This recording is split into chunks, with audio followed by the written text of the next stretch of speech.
and we would often associate ourselves with Disney. I can't tell you how many times people would ask, E, who's your competition? And it's not that we were arrogant, but they would name another club. Most likely comes to mind is Equinox. And I would say, no, Ritz-Carlton, Disney. And I'd want them to think about the perspective, what I'm talking about. Lifetime, we're not competing with anyone in this lane. We're in the people business. We just happen to do fitness.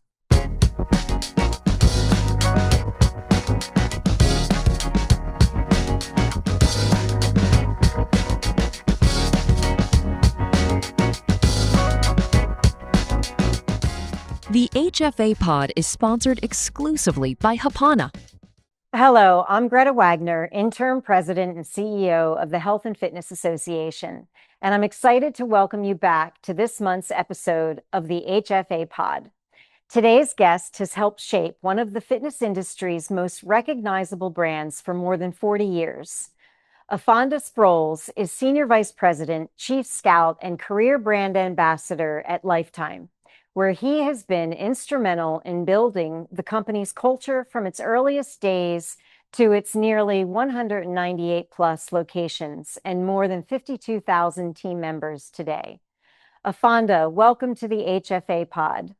Thank you so much. It truly is an honor to be here. And I just truly want to take a second to pause and just really thank my creator for this opportunity, for putting the passion in me that I have around people and the fitness wellness industry that I've been in. So thank you so much. And we are in a people industry, right? It's about hospitality. And you've been with Lifetime since the very beginning. Can you take us back to those early days? You know, what do you remember about helping Bahram Akradi define the mission and vision for what Lifetime would become and the greatness that it is today? Yeah. Well, instead of saying I've been with Lifetime from the beginning, I've been with Bahram from the beginning. Yeah. I think that's more important because I think that Lifetime came because of his early beginning with the company called Nautilus Swim and Fitness. So I met Bahram originally in 1984 in Bloomington, Minnesota. I happened to be a wrestler from Iowa, and Bahram did some wrestling back in Iran. And he went to school here in Colorado Springs, majored in electrical engineering, and he always worked part-time in a gym at that particular point in time. And so I had a chance to meet him when I moved to Minnesota. He was the manager of this small club. It was probably about 32,000 square feet at the time. And I started working for him as an instructor, as a personal trainer. He didn't really know me initially in '84. I was later, had a chance to meet him. But he was with us for the initial 7 to 10 years before he eventually was able to raise enough money to start Lifetime in 1992. And there was some ups and downs. It wasn't a straight trajectory. Certainly not going to say that. There were some ups and downs until he was able to finally raise enough money to start the first Lifetime club in Brooklyn Park, Minnesota. It wasn't the Greenfield club that he had designed. I mean, it was about 75,000 square foot, what he originally had designed and thought he was going to be able to build. But the market wasn't ready. The investor wasn't ready for that grand of a club at that particular point in time. So we had to do a proof of concept, and that is start this small club for the first couple of years before he was able to bring on some investors to do the next two clubs in 1994 in Woodbury, Minnesota. Another one was in Eagan, Minnesota. Those were about 75,000 square feet. So that's when Lifetime really started to take on its shape in terms of what it was going to become. In 1997 is when we wrote the original mission statement. So the mission statement didn't become a part of our culture until 1997. We had 7 to 9 clubs in the Twin Cities at that point in time. We knew we needed to open up clubs outside of the Twin Cities. And so one guy left to open up the Michigan market, and I was going to leave to open up the Illinois market. But before we left town, Bahram said, we need to write a mission statement. We need something that unites us all, that brings us all together, that we can rally behind to help us take the hill, basically our North Star. And over a 2-day weekend, we went on what I call this mountaintop retreat, about 18 of us, and we crafted the very first mission statement, which was my mission was to provide this entertaining, educational, friendly, inviting experiences. So I don't know how much we would go into that, but that's what really set our sail. We had that alignment around the mission, around our why, that would propel us to go out and do the things that we wanted it to do, and kind of just prophesize and visualize the values that we wanted our company to have. Very interesting beginning. I mean, sometimes you have to be in the thick of it, right? And then it evolves from there. Uh, I never knew that Bahram was a wrestler. That's interesting. um, um, Oh, so well, yes. I'm sure we could have a very long conversation about everything you just said. But when you think about 4 decades later, what part of that original vision has remained unchanged? And what has evolved as the company has grown? Yeah. When I think about the original, what's changed, I think the part that's changed from our mission statement itself, I don't think the vision has changed. It's interesting because there were some, the original mission statement, probably 10% of it evolved um, in back during the George Floyd era, when that horrible incident happened in the Twin Cities. That was the first time. So that was what, 2021, 2020. But that was the first time we changed the mission statement itself. But as far as the vision, when I think about one of the things in our original mission statement we had, and it was a word that I was very passionate about, family and innovation. We dropped those two words out when we enhanced the mission statement in 2022, I think it was. But prior to that, and the word was innovation, and it was family, but we always stayed family focused, but we did drop it out. Innovation is one that if you look at Lifetime today, you will say that, boy, you continue to evolve, you continue to innovate year after year. And that's something that's just in BA. That's just in, and I'll refer to BA as Bahram from time to time. So if I do, that's who I'm referring to, our founder and CEO. Um, so that evolution, that innovation is just inside of him, that he can't help himself. We continue, if it's not broke, he's going to break it. I mean, we continue to evolve and for the better, I think, each year. That's great. It is all about our people. And I know as an operator for 30 years, it was always really important to me that the team could really live daily the mission and recite it, no matter who you would talk to, whether it was somebody on the front line, staff, or housekeeping. I'm sure that you do the same. If you went to any location in Lifetime, that your people are believing it and understanding it and knowing it. Can you tell me a little bit about that reputation of high expectation and how selective you've been on your hiring practices? And Yeah. you've said that working for Lifetime isn't for everyone. I would love to hear more about the why. And it's not. And I tell people that when I'm scouting them, when I'm recruiting them, I'm going to talk about Lifetime isn't for everyone. And the mission statement is crucial. And having it, and it's something that I like individuals to really think about it. You don't have to memorize it, you get to memorize it. And when you think about the delta between the two, having to and you get to, again, it sets you apart and it aligns you with who we are. And one of the things I share with individuals is that it's not about memorizing it to pass an exam and then it's gone. When I go out and I travel the close, people will say, hey, that mission guy is going to be here today. Because when I do talk to the team members, I do like to ask, I do like to inspect what you expect and just see if they do know the mission statement. I think that alignment is key. And so we talk about our mission being able to provide this entertaining, educational, friendly, and inviting experience of uncompromising quality that empowers everyone to live this healthy and happy life. That's our mission statement. So if you just do those four verbs alone, the first part, to provide a entertaining education, because if you entertain me, you accidentally educate me along the way. And I love being educated when I'm having fun, when I'm being entertained. Now it doesn't seem like work. And so that's the delta in what we try to do. So living out those, being entertaining, being educational, being friendly, and being inviting is crucial. More and more, and I know that somewhere down the road we're going to dive into this, but more and more, it's about an experience. We've always been there. Bahram has always known that. I mean, he wanted to change the game a long time ago when he did finally have a chance to start Lifetime. He saw the industry different, differently. We wanted to create these experiences. We wanted to be memorable that would make Greta want to come back again. And we would often associate ourselves with Disney. I can't tell you how many times people would ask, who's your competition? And it's not that we were arrogant, but they would name another club. Most likely comes to mind is Equinox. And I would say, no, Ritz-Carlton, Disney. And I'd want them to think about the perspective, what I'm talking about. Lifetime, we're not competing with anyone in this lane. We're in the people business. We just happen to do fitness.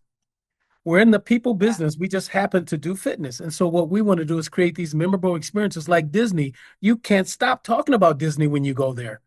You can't, for decades later, you talk about your time when you were small, when you were younger, and the memories from it. And that's what we want to create in this luxury brand. We want to have these impact, these experiences along the way that's memorable, that differentiate us from the rest. And it's interesting because now we just opened a club in Winter Park, Florida, just north of Disney. You cannot believe how many Disney employees we finally have working for us. And the alignment that's intuitively already there because of what and where they come from. And now they're becoming a part of Lifetime and they're living that out. They're acting that out. And it's just awesome to see these two worlds come together. People that actually work at Disney, we would talk about this Disney experience, and now that's coming together. And so it's finding people from a casting perspective, not a interviewing, hiring perspective, cast the right fit. I mean, I can't think of anyone being better. I shared this once on LinkedIn. When you think about Dirty Dancing, and you think about my lead guy in that role, and it's just interesting when you look for that right fit. You just know that it's perfect. Concierge fits that role of what it means to be a concierge, personal trainer, DPT. So those are things that are crucial to us, and really being specific about finding the right fit. It's not for everyone, but if it's for you, you'll never go to work again a day in your life. Yeah. Well, I really think it's Patrick Swayze. It came to me. I went blank for a second. I was thinking about my guy, Patrick Swayze. There it is. Yeah, Patrick Swayze. Yeah, I mean, it really is. I mean, it's a gift, and what you seek is people who have hospitality in their DNA. You know, we talk about that we're in the people industry, and and service. And sometimes for a lot of people, it's just talk.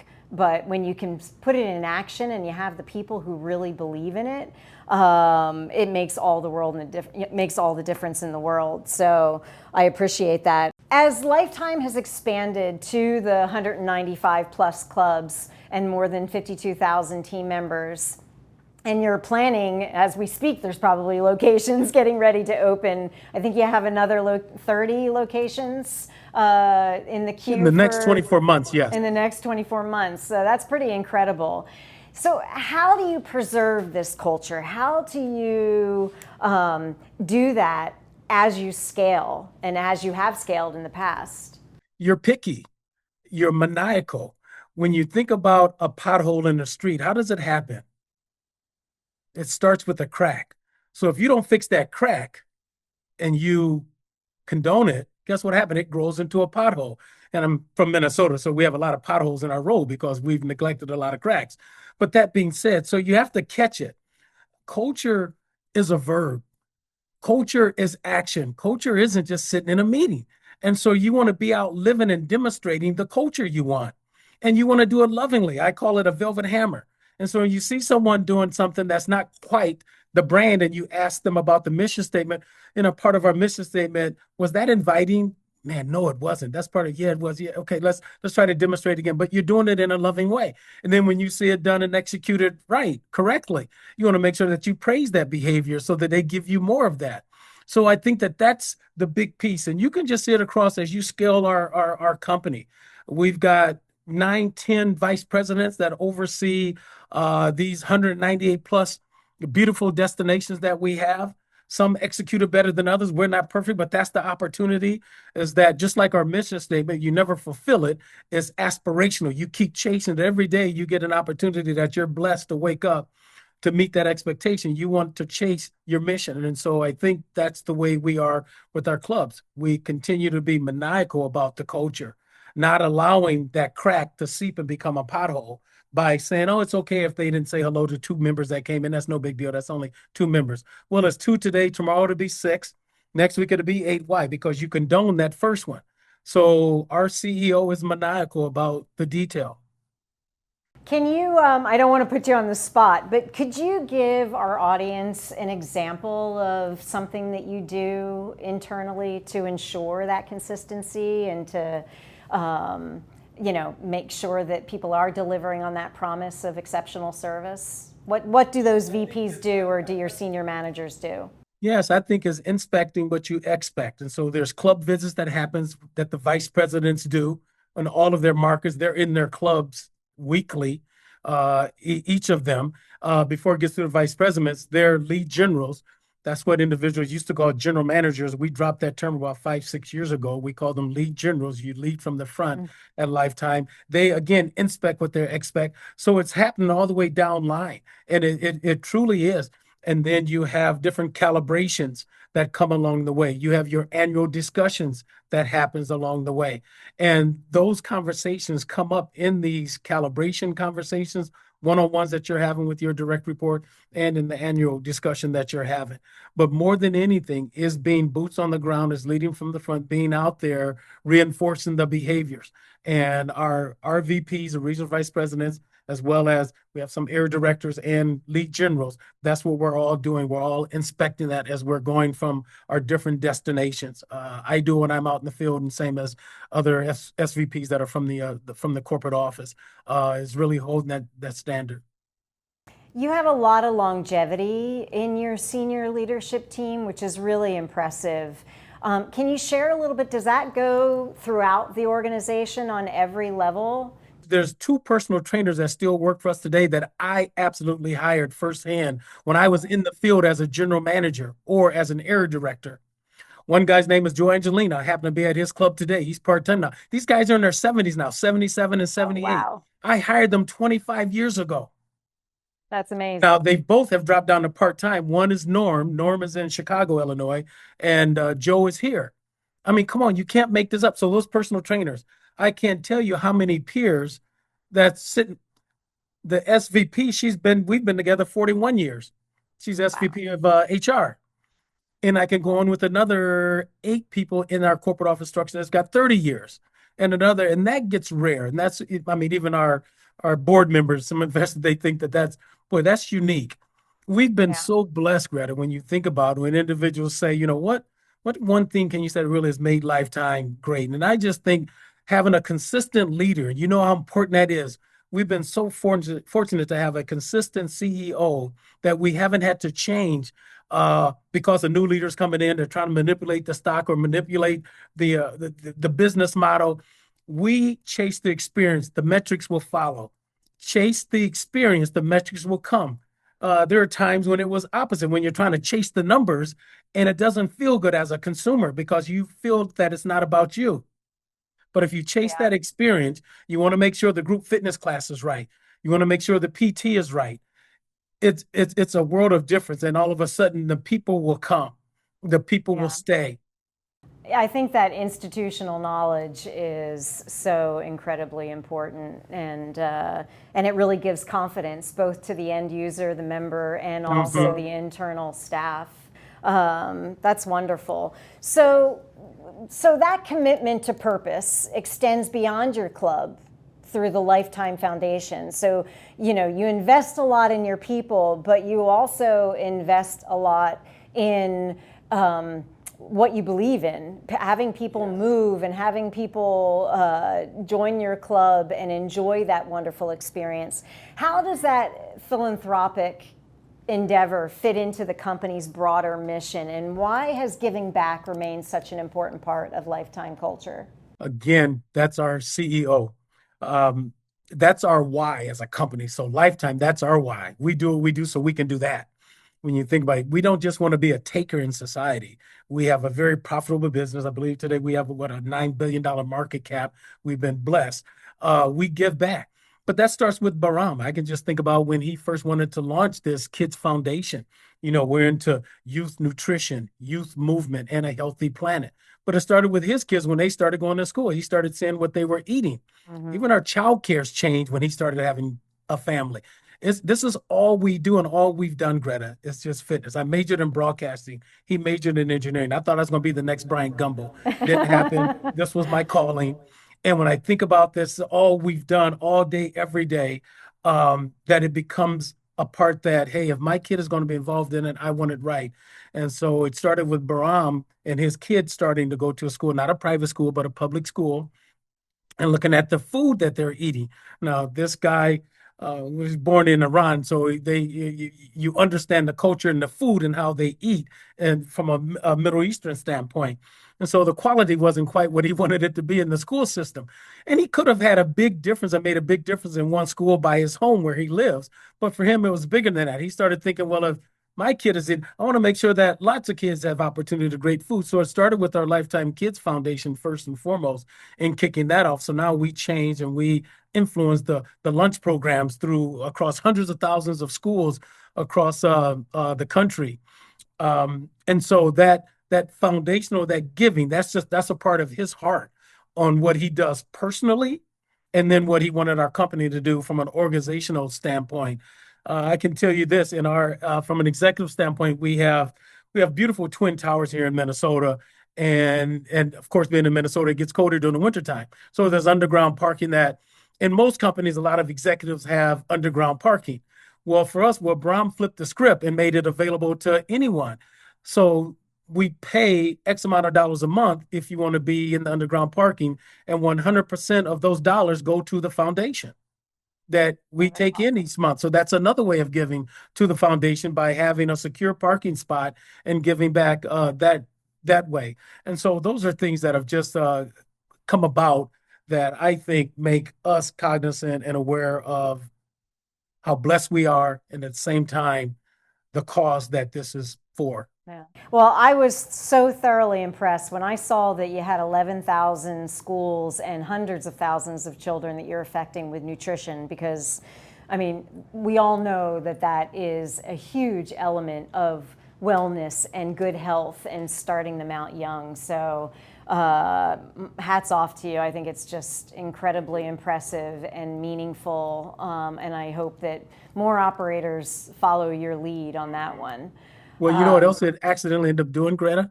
Is that it's a feeding program. I get my team members from these young kids when they grow up. So I start recruiting early. I kid you not. I can't tell you how many kids now, when they were little Johnny was coming in swiping his mom's card in fourth and fifth grade, and they would say, he wants to work here. How many of them work here now? Of course, if I've been around 30, 40 years, I've seen that. And it's just been, well, three of my kids work here. And it's amazing that as long as we've been around, younger kids still think we're cool and they want to work here. I've had parents tell me that they were at home sleep and their kids would wake them up because they wanted to come to our kids club. And they thought, well, since I'm going to take you to the kids club, I might as well grab my workout bag and work out while I'm there.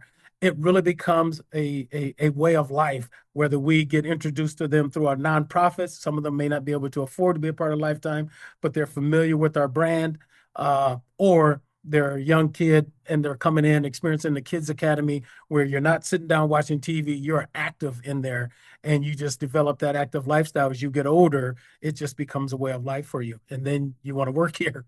That's awesome. That wasn't our plan initially. Network early. So Lifetime has consistently embraced innovation. You spoke about this earlier, while staying true to its people first culture. You said the use AI before it uses you. Could you explain that a little bit more? Yeah, someone caught me in one of my quotes in one of one of my talks. But I shared with individuals, and in particular my team. Use AI before it uses you. What do I mean by that? Get on top of it. Send it out. Give it some tasks to do. And as it becomes more and more familiar with you, it's machine learning. You just get better at asking better questions. There's going to be a convergence of always with technology and the human aspect of it, component of coming together. I still think that God still created the ultimate in the human being, and we are going to ultimately remain there and have that. But you can't sit back and rest on your laurels. How can we leverage AI? And we're doing that in Lifetime. I don't know if you've downloaded our app, but we have what we call Lacey. and which is our avatar inside of our app that can act out particular function for you. So how do we use AI in that one sense? Well, it can also build for you a workout program. If you're going to uh, you're going to a beach, you're going to Chile, you don't have access to a gym, and say, create a workout for me that's involved on the beach where I can do X, Y, or Z, and Lacey will be able to help create some kind of a workout for you while you're away on vacation. One of the things we've done, a shirt I have on today, it says DPT. DPT is not for doctor or physical therapy, it's for dynamic personal training. During COVID, that was a time that we had a chance to reinvent ourselves. Bahram said, hey, I don't ever want to be shut down again because of online access. We have to brand, we have to make our PT program so dynamic that Greta can't sit at home and get me online and experience that. Greta has got to come down to the club because we have now elevated and made it a dynamic, elevated personal training session that's one that's more aspirational, inspirational, hands-on coaching and manipulation of the body to make sure you're firing on the right muscles. And that coaching that's really bringing you out, and you have to come down to experience it. You can't get it at home online. And then we have the AI component that can handle a lot of calls that may come in that we don't have to take a human to answer. Oh, we're open at this hour, or this particular club, we don't have tennis, or we do. AI can handle a lot of those things, and then be much more forward thinking in terms of following up with other questions that customer may have. So I think that that's where AI and the human experience can come together. But we're going to always at Lifetime, from a luxury brand experience, lean in uh, on the human experience in those key places more than ever.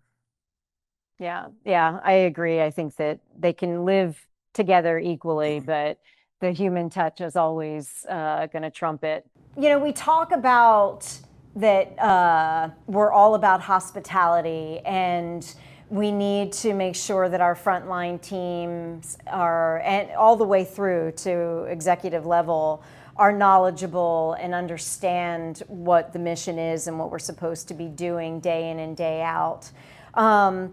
So we stress how important people are in our industry, but the investment level doesn't always seem to be equal in what we put into the education. Could you talk a little bit about how you educate your team members? I think AI is probably one of the things that we're teaching our people how to do now, but what else, what other best practices? One of the things that we do on grand opening night, as well as after the club opening, is you want to have real live role play experiences around the difference between the two, being memorable and coaching what it means to have the spirit of hospitality and the service side of it. Service is just straightforward with the skill. We want to get past that, and we want to kind of coach that, and we want to talk about that. So I think the more examples that you can use, that grand opening night is a big night of it. And then as that club opens up, with the leadership in the club being able to look for those moments and acknowledge those moments with the shout out cards that you have with individuals that display great customer service. So. Efonda, you've got me fired up. I love, at the heart of it, I have always been heavily involved throughout my years of training and hospitality training and the hiring process, and how important it is to make sure that your team is their hearts are in the right place. So everything you've said just resonates so much with me, and I'm sure it resonates with everybody who's watching right now. So I'm going to close us out with one more question to you. After more than 40 years helping build one company, what's the leadership lesson that you've been most proud of? And what do you hope the next generation of our industry leaders will take away from the journey that you just shared? And I'm sure you've shared it with thousands and thousands of people throughout your years. What is that golden nugget that you'd like to pass on? Oh. Ooh, That was a question. That gets emotional for me. Yes, that gets emotional for me because I Yeah. was just on the phone with my daughter this morning. My daughter's worked with me for 25 years. Oh, I'm wow. 66. I've been doing this since college. There's that time when I will have to hang it up. I'll get asked to, And folks have asked me about that time. And so for me, when I think about all these different leadership courses I've taken, these seminars I've gone to, as I travel the country now, wearing that career brand ambassador, I look for individuals, Greta, that care. I want you to care as much as I do about people and their brand than anything. Love. Our CEO talks about that often. Those are leadership characteristics we look for when we're looking at cast individuals. We knew that after COVID, we needed to find a new kind of a leader, one that had and could display empathy, compassion. That's a leadership skill. But care, I think, gets so far overlooked that not as being a strength. And that's one of the things that I want us to be extremely cognizant of today and tomorrow is what makes Lifetime great is that we care about our people. We care about our team members. We care about our members. We scored our highest NPS score, Net Promoter Score, ever during COVID. That's unheard of. We scored north of 50 points during COVID. Our team members loved the way we loved on them during their most difficult moment. Why? Because of what Bahram Akradi was able to do and to put into place that we had emergency funds that could help people if they were really on the borderline of losing their home. They couldn't make their mortgage payment. A big surgery came up. We had dollars. We had another fund set aside for that. So sorry about that. Yeah, that's my answer is care, Greta, more than anything. And care and love is hand in hand. I mean, if you Interchangeable. love something, Yeah. you care about it. So that's it for me. That's awesome. Efonda, I would love to have you come back. I think that we have probably so many topics we could talk about, and I think even better if we could get Bahram back with you. The two of you together will set this place on fire. I've He really would alone, enjoyed. yes. I've really enjoyed our conversation. I hope there are many people who are going to be able to listen in, and I look forward to speaking with you again in the near future. So thank you for joining us today, and go out there and keep building and keep getting better and keep making a difference. I appreciate Thank you so much. I appreciate it, Greta. Pleasure meeting you. Thanks. Thank you.